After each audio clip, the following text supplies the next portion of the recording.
Charged with felony battery after being caught on body cam video grabbing a female police officer by the neck during an arrest. The footage shows Sergeant Christopher Police lunging for the officer after she pulled him away from a handcuffed suspect in a police cruiser. The female officer has not been publicly named, and Police has been placed on administrative leave. We asked him for comment and have not heard back. Manuel Bojorquez shows us how this confrontation unfolded. All right, I'm getting in. By the time Sunrise Police Sergeant Christopher Police arrives at the squad car, the suspect is handcuffed and in the vehicle. Look at my You want to play games? You want to get disrespectful to my officers? You're soul from your body. That is when another officer intervenes and tugs at the sergeant's belt, removing the superior officer from the situation.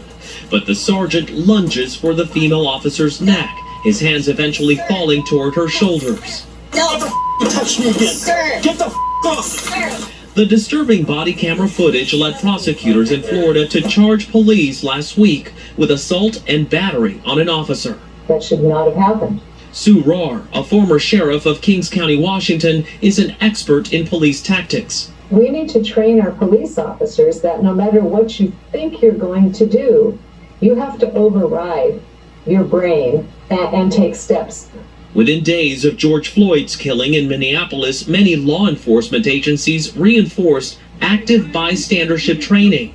3 officers were convicted of federal civil rights violations for failing to intervene. The female officer, who has been on the force for about 3 years, is being praised for her actions, Everybody turn off the cameras. which may not have come to light had the officers complied with their sergeant's commands. Just extremely proud of what that officer did. And I think the more we celebrate her courage in that situation, the more we're going to see that kind of behavior happening. Sir.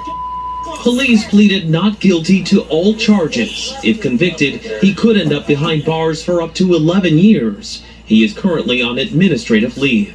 For CBS Mornings, I'm Manuel Bojorquez in Miami. I think she had it right when she said we should applaud her courage. And also in that moment, she's still calling him sir. Right. She was actually trying to help a fellow officer, Trying to help him. who she could see was clearly appeared to be a little out of control because a guy was in the car. She's trying to help him, and the other officers are standing by, and she intervenes. Yeah, I the applaud scary her. thing is, and Gil, you might have said this, if he can do that to a fellow Yes. officer, did what say happens that. when he's arresting someone? If